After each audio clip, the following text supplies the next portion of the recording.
Hello friends, welcome to our YouTube channel friends. In this video I am gonna tell you about how to fix all app crash problem in your Samsung smartphone. So let's fix this issue. If the apps are keep crashing, you have to just fix one of these app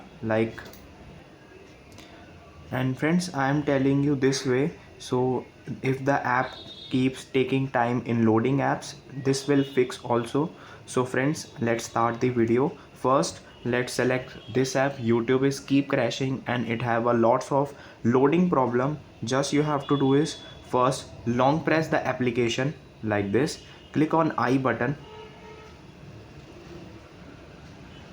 then you have to just scroll down and here it is storage.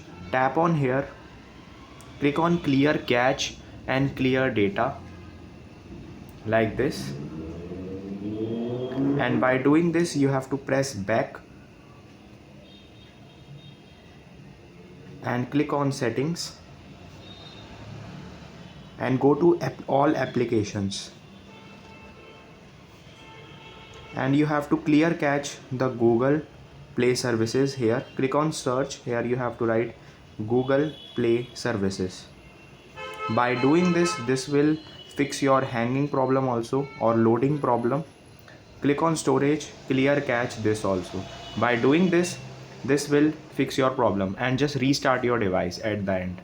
I hope you like this video. If you like this video, then subscribe to our YouTube channel for more helpful tips and tricks videos. See you next time.